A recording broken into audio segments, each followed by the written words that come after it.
Daily current news में आज का हमारा विषय है इंडिया इलेक्ट्रिक मोबिलिटी इंडेक्स 2024 जारी। सबसे पहले देख लेते हैं पूरे एपिसोड में किन किन मुद्दों पर बात करेंगे। जानेंगे चर्चा में क्यों इंडिया इलेक्ट्रिक मोबिलिटी इंडेक्स के बारे में, इंडेक्स की मुख्य विशेषताएं, IEMI स्कोर के बारे में और अंत में देखेंगे अभ्यास प्रश्न को। तो चलिए शुरू करते हैं। हाल ही में नीति आयोग ने इंडिया इलेक्ट्रिक मोबिलिटी इंडेक्स 2024 जारी किया है। यह इंडेक्स राज्यों और केंद्र शासित प्रदेशों की इलेक्ट्रिक मोबिलिटी लक्ष्यों को प्राप्त करने में व प्रगति को व्यापक रूप से ट्रैक और बेंचमार्क करने के लिए विकसित किया गया है। 2070 तक नेट जीरो उत्सर्जन प्राप्त करने के लक्ष्य में राज्य की केंद्रीय भूमिका है। अब जान लेते हैं इंडिया इलेक्ट्रिक मोबिलिटी इंडेक्स के बारे में।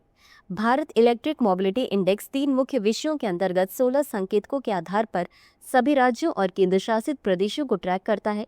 इनका मूल्यांकन करके वह 100 में से अंक देते हैं। इस इंडेक्स के 3 मुख्य विषय हैं: परिवहन विद्युतीकरण की प्रगति, चार्जिंग इंफ्रास्ट्रक्चर की तैयारी, ईवी अनुसंधान और नवाचार स्थिति शामिल है। अब जान लेते हैं IEMI स्कोर के बारे में।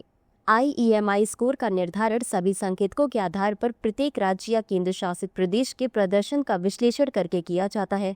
इसमें अग्रणी राज्यों या केंद्र शासित प्रदेशों की श्रेणी में दिल्ली, चंडीगढ़ और महाराष्ट्र शामिल हैं, जबकि अच्छा प्रदर्शन करने वालों में कर्नाटक, तमिलनाडु और हरियाणा शामिल हैं।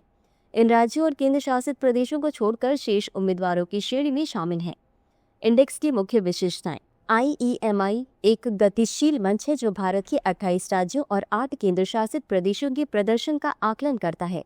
यह इंडेक्स राज्यों व केंद्र शासित प्रदेशों के बीच तुलनात्मक विश्लेषण करता है। यह इंडेक्स राज्यों और केंद्र शासित प्रदेशों को उनकी पहलों और प्रदर्शन के आधार पर सुझाव प्रदान करता है। इसी के साथ अंत में देख लेते हैं आज के अभ्यास प्रश्न को। निम्नलिखित कथनों पर विचार करें। 1. IEMI 3 विषयों पर 16 संकेतकों पर नजर रखता है। 2. भारत का नेट जीरो उत्सर्जन का लक्ष्य 2050 तक है। उपर्युक्त में से कौन सा या कौन से कथन सही है या सही है? A केवल 1, B केवल 2, C 1 और 2 दोनों, D न तो 1 और न ही 2। इस प्रश्न का उत्तर कमेंट बॉक्स में जरूर दें। अभी के लिए बस इतना ही। धन्यवाद। डियर व्यूअर्स, अपने एग्जाम की तैयारी को और बेहतर करने के लिए हमारे चैनल को लाइक, शेयर और सब्सक्राइब करना न भूलें।